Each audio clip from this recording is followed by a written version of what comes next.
नमस्कार, मी अक्षय सातार्डेकर. आपण पाहत आहात स्काय न्यूज टुडे. पेंडूर नाका ते बौद्धवाडी जाणारा रस्ता बंद करून आम्हा समाज बांधवांवर झालेल्या अन्यायाविरोधात आमरण उपोषण छेडत असल्याचे सांगत ग्रामस्थांनी मोठ्या संख्येने एकत्र येत मालवण तहसीलदार कार्यालयासमोर स्वातंत्र्यदिनी उपोषण छेडले. रात्री उशिरापर्यंत हे उपोषण सुरू होते. उपोषणादरम्यान मागण्या मान्य होत नसल्याने काही ग्रामस्थांना अश्रू अनावर झाले.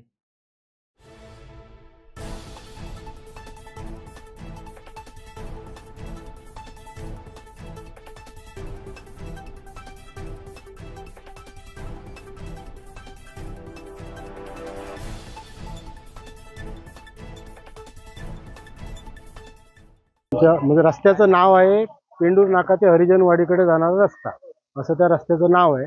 आणि तो 1.5 किलोमीटर रस्ता 23 नंबरच्या रजिस्टरला लागलेला आहे. आणि त्याच्यामध्ये तो रस्ता पूर्वंपार आहे. आणि असा रस्ता त्याच्यावरती जवळजवळ सरकारची निधी 3-4 वेळा खर्ची झालेली आहे. आणि खर्ची झालेला असा रस्ता असून, पूर्वंपार रस्ता असून, अचानक त्या एका जमीन मालकाने आपली जमीन असेल म्हणून त्यांनी कशासाठी केलं ते आम्हाला माहीत नाही, पण अचानक त्याने जवळजवळ 29 डिसेंबर 2023 या दिवशी त्याने JCBच्या सहाय्याने एक मोरी होती त्या रस्त्यामध्ये, ती मोरी खोदून त्यातले मोठमोठे सिमेंटचे पाईप, जवळजवळ 3-4 पाईप आहेत, ते रस्त्यामध्ये आडवे ठेवलेले आहेत. आणि 4x4 5x5 अशा आणखीन लांबच लांब असे तर खोदून पूर्णपणे रस्ता बंद केलेला आहे. त्यामुळे आमची जी लहान मुलं असतील, शाळेत जाणारी, वृद्ध आहेत आमची माणसं, किंवा आम्ही अशा वेळी जेव्हा आम्हाला डॉक्टर ज्यावेळी हवा असतो त्यावेळी डॉक्टरांकडे जायचं असेल तर डॉक्टर आमच्याकडे यायला वगैरे सिरियस पेशंटला येत पण नाही, का तर रस्ता नाही म्हणून. त्यामुळे एकदम आमची दुरावस्था झालेली आहे. आणि वेळोवेळी याचं निवेदन आम्ही तहसील असेल, जिल्हा परिषद असेल, आमची ग्रामपंचायत असेल, वेळोवेळी हे सर्व पत्रव्यवहार आम्ही केलेला आहे, निवेदनं दिलेली आहेत, तरी पण कुठल्याही प्रकारची त्याच्यावरती दखल घेतलेली नाही. त्यामुळे आम्हाला नाविलाजास्तव हा पर्याय निवडावा लागलेला आहे. सर्व पदाधिकारी आम्ही यांचा निषेध करतो. हे आता येत आहे, गेल्या 2.5 तास आम्ही ऐकतोय की व्हिडिओ येत आहेत, तो व्हिडिओ आता येत आहे. तुम्ही आल्यानंतर जर येत असतील तर सामान्य लोकांनी काय करायचं? आता सकाळी काय माहिती घेतली असेल, माहिती काय बाजूला दुसरा रस्ता हे केला आहे. त्याच्यामध्ये कसं आहे की आपल्याला तो रस्ता ग्रामपंचायत तेवढा डांबरीकरण केला ना, तर खासगी ग्रामपंचायत आहे, ते आहे, पण ते खासगी मालकाची संमती नाही. तो डांबरीकरण केलं असं तो ग्रामपंचायत हटवू शकते, ग्रामपंचायत हटवायला सांगतो. ते नाही आता कुठला आहे 23 नंबर आहे, प्रत्येक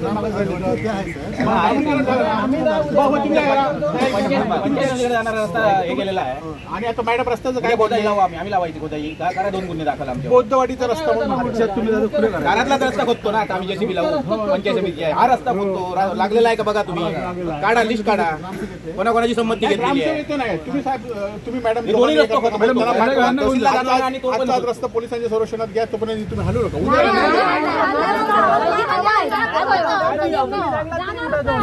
सांगलात तरी उठा जाऊ नाही, कारण ताबडतोब जाऊन दाखवू आता आम्हाला.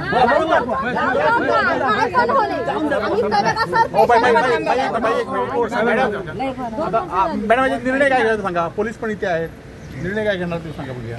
तुम्ही तालुक्याचे प्रमुख म्हणून काय निर्णय घेणार त्याच्यावर?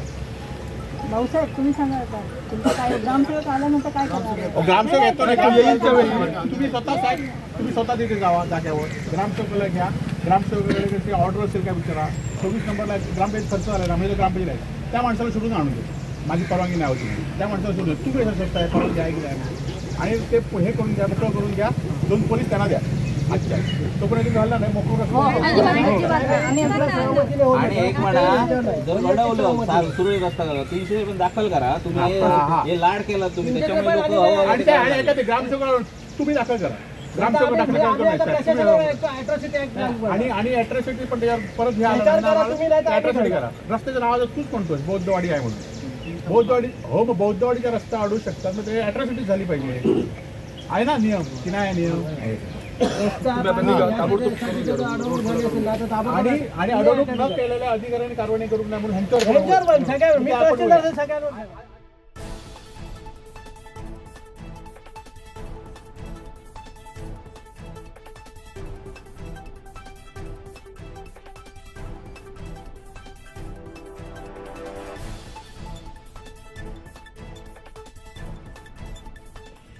पेंडूर बौद्धवाडी हा रस्ता आहे. पेंडूर नाका ते बौद्धवाडी हा रस्ता गेले वर्षभर त्या ठिकाणी खड्डे खणून त्यांना येण्या जाण्यासाठी बंदी करण्यात आली आहे.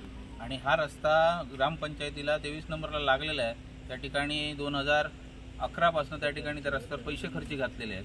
परंतु त्या ठिकाणी तो रस्ता खणल्यानंतर या आमच्या समाजाच्या लोकांनी त्या ठिकाणी अनेक तक्रारी दिल्या, पण त्या तक्रारीचा कुठेही त्या ठिकाणी दखल घेतली गेली नाही आणि त्यांना तो रस्ता खुला करून देण्यात आला नाही. म्हणून त्यासाठी त्यांनी आज या ठिकाणी 15 ऑगस्ट रोजी आमरण उपोषण या ठिकाणी केलं. आणि अद्याप आता ही संध्याकाळ होत आलेली आहे, परंतु अद्याप तो रस्ता सुस्थितीत करण्यासाठी किंवा त्यांना येण्या जाण्या योग्य करण्यात प्रशासन हतबल आहे. प्रशासन आता आदेश प्रशासनाने केलेले आहेत, परंतु या लोकांची ठाम भूमिका आहे की जोपर्यंत आमचा रस्ता त्या ठिकाणी सुरळीत होत नाही, येण्या जाण्या योग्य होत नाही, तोपर्यंत आम्ही उपोषण सोडणार नाही.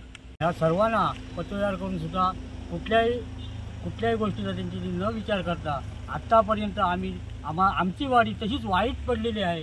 तेव्हा आत्तासुद्धा प्रशासनाने आम्हाला रात्र होत आली आहे.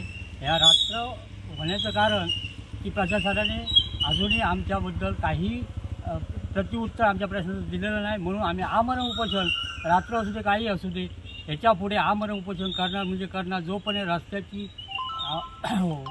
रस्ता मोकळा होत नाही तोपर्यंत आमची समस्या ही तशीच राहणार आणि आमरण मरेपर्यंत करणार एवढं बोलून.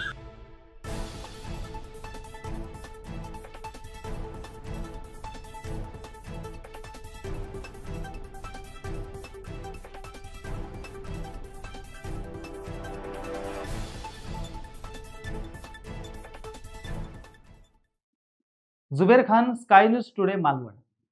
आपण पाहत रहा स्काय न्यूज टुडे.